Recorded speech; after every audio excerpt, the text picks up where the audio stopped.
Hey folks, this is Jimbo from Jimbo's Trains, and today I'm going to give you a preview on the 3-rail O-scale UP Big Boy by MTH. I know in my first video, or introductory video if you call it that I was going to do a review on some of my engines, and I haven't forgot about it. I've just been busy doing some other stuff, getting ready for a train show. And I apologize for that. I know y'all have been waiting. So let's get started on it. First of all, I'm going to give you a little history on this big locomotive. The UP Big Boy 4014 was built in September of 1941 for the Union Pacific Railroad. Now, there have been some speculation from a lot of people that said that the UP Big Boy was the most powerful steam locomotive ever built. In some aspects that is true. Some aspects it was not true. There is a difference in the power of the Big Boy and the Chesapeake and Ohio Allegheny. The Allegheny beat the Big Boy in horsepower. The Big Boy putting out 6,290 horsepower, where the C&O Allegheny put out 7,500. But when it comes to tractive effort, the Big Boy was more powerful than the Allegheny.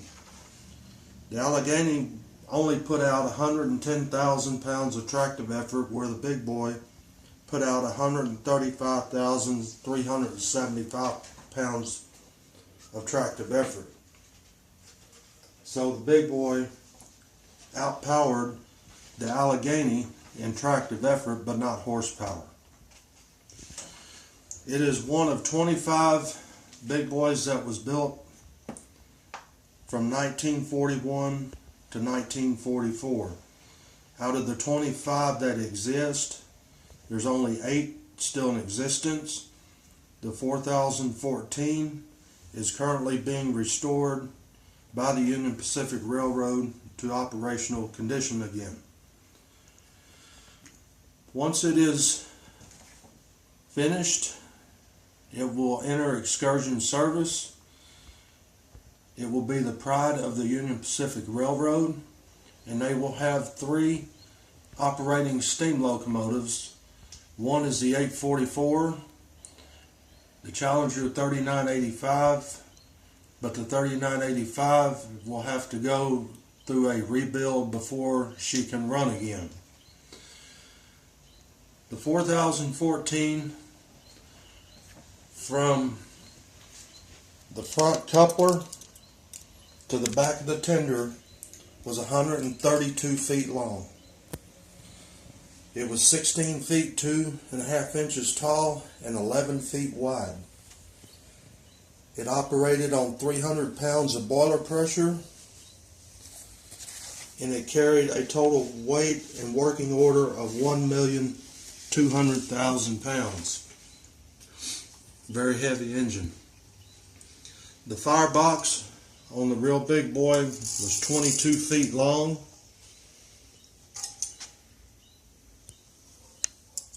And 8 feet wide. It took a lot of coal to cover the floor of the firebox just to get a fire going. It was stoker fed, meaning that there was an auger that was in the tender that ran up underneath the cab going into the firebox to supply coal to the engine. Once the 4014 is done with the restoration, it will be an oil burner, and it will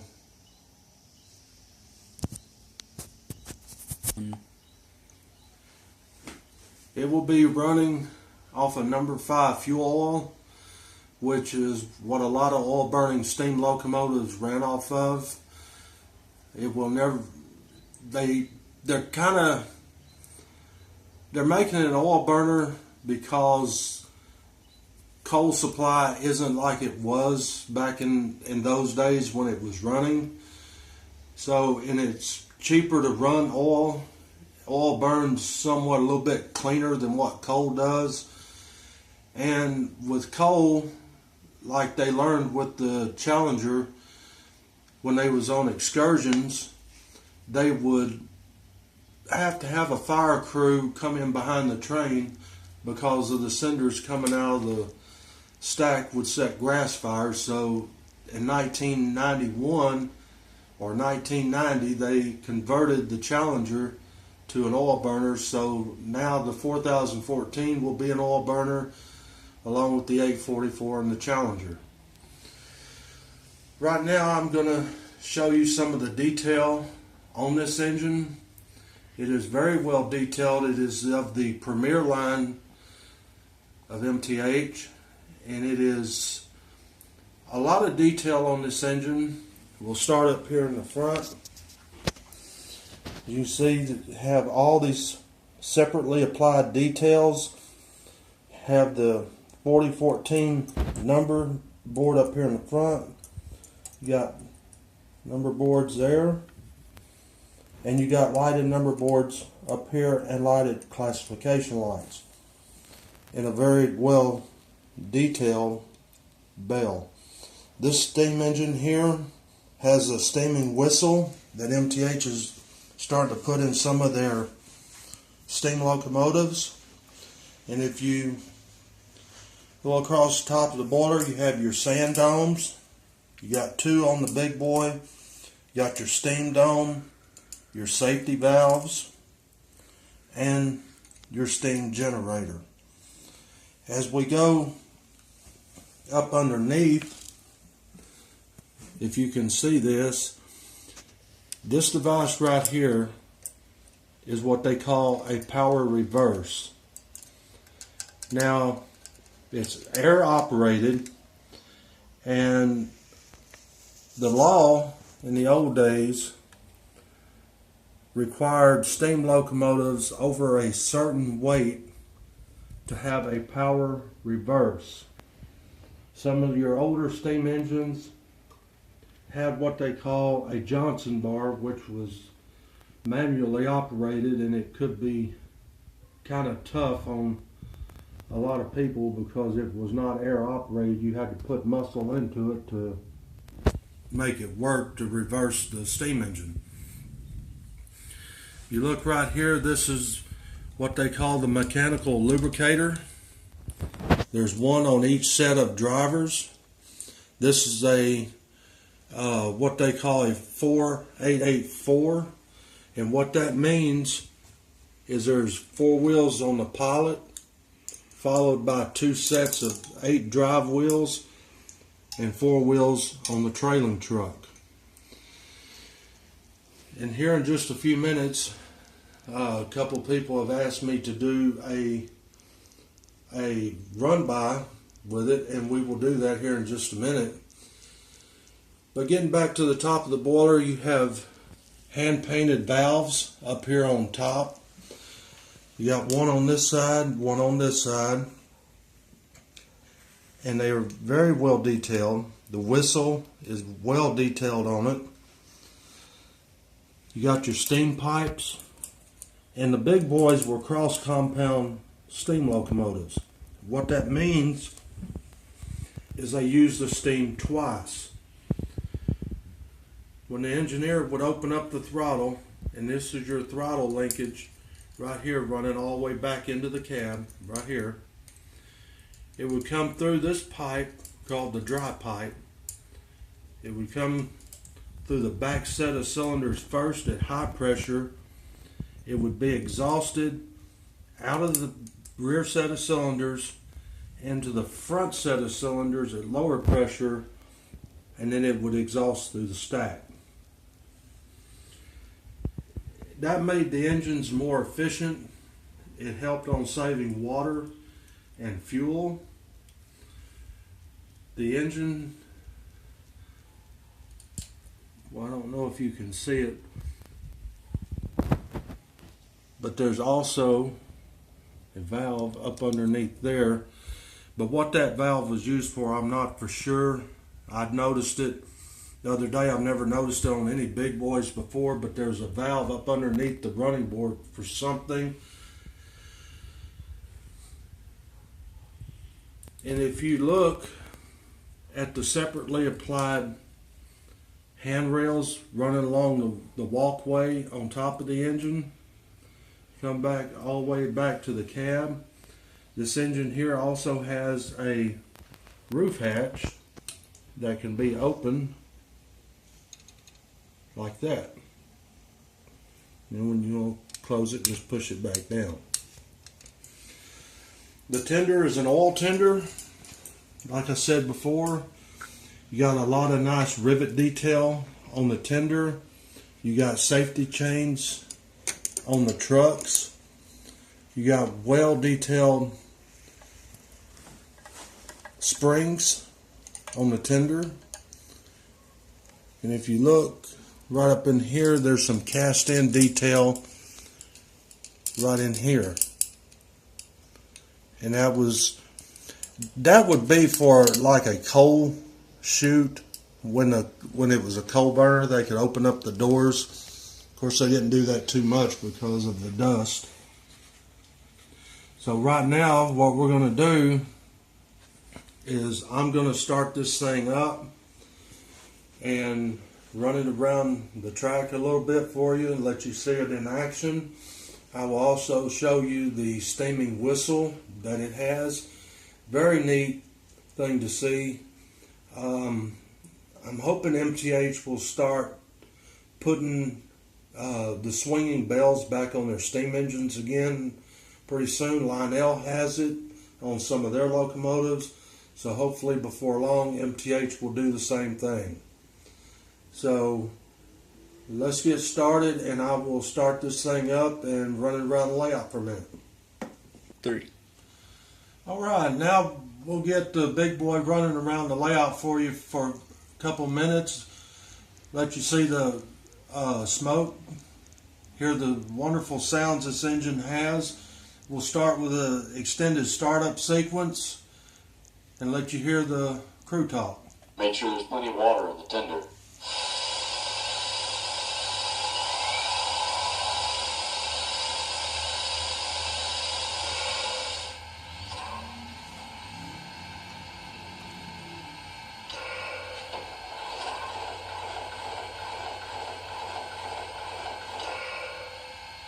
Swing that spout over.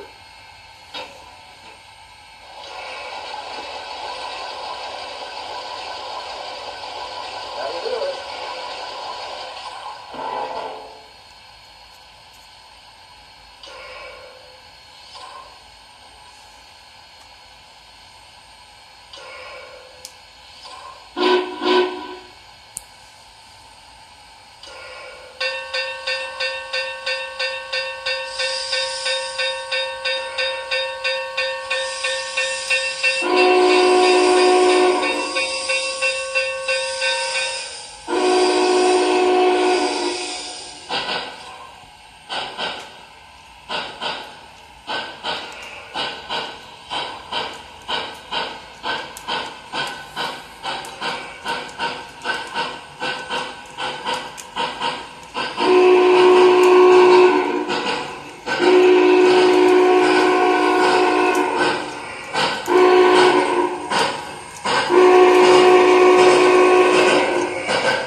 And this locomotive also has a crossing signal on the whistle as well.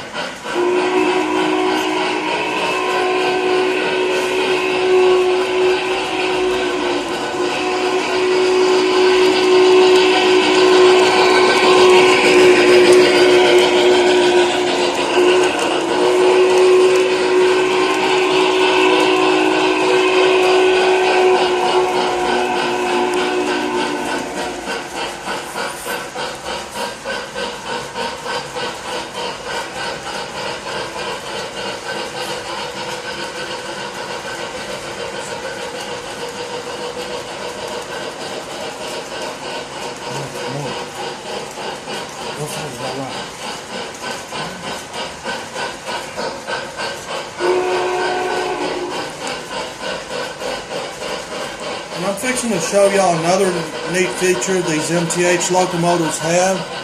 I'm going to slow it down a little bit when it comes back around to this side. I'm going to show you a little neat feature that it has.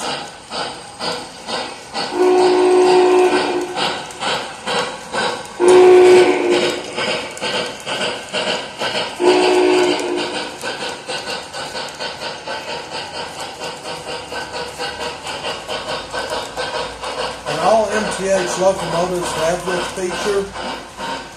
Let me get it back around.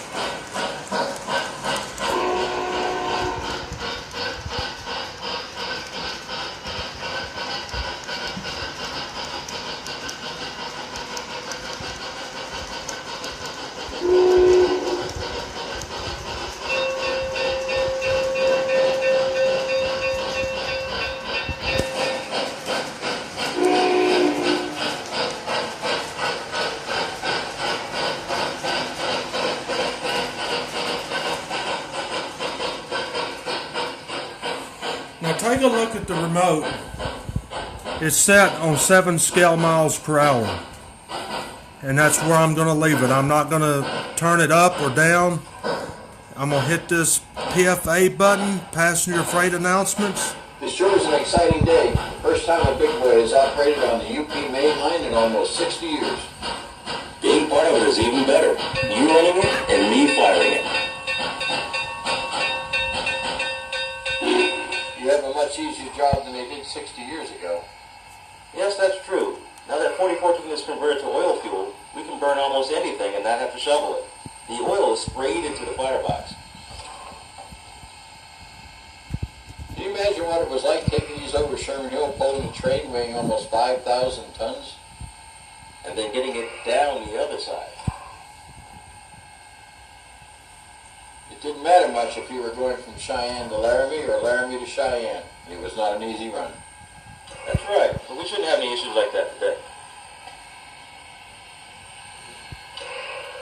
It's great running this Goodwill Ambassador for Uncle Pete. And quite a privilege to fire the largest steam engine in the world. That's true. There aren't many of us who can check that off our bucket list.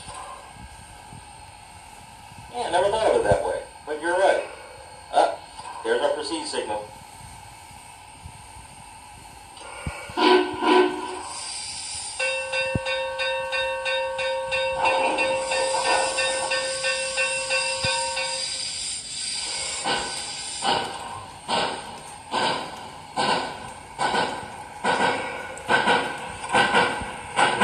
What you just saw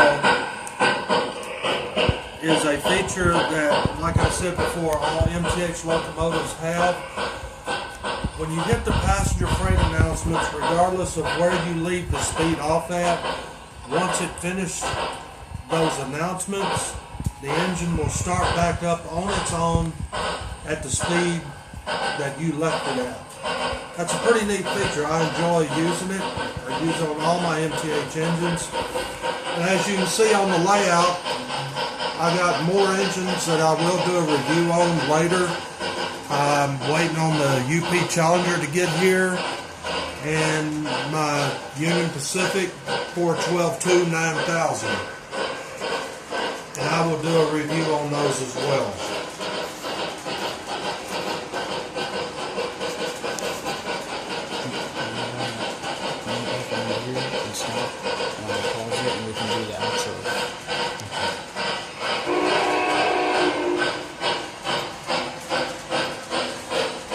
You see it puts out a lot of smoke, and sometimes I gotta turn the smoke off because it gets so strong in here.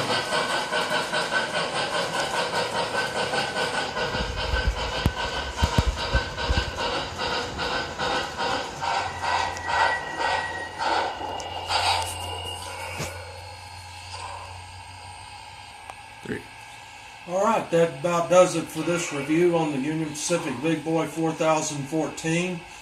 I hope you enjoyed it.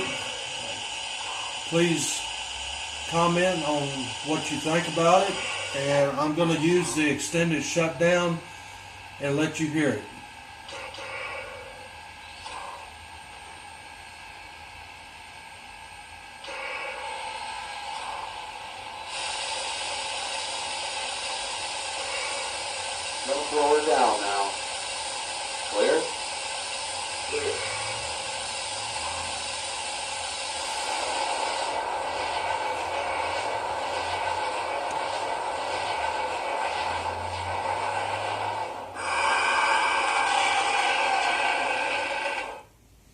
And as I said, I hope you enjoyed this review. Look for more reviews on some of the other locomotives I have on the layout here pretty soon. And thank you for watching.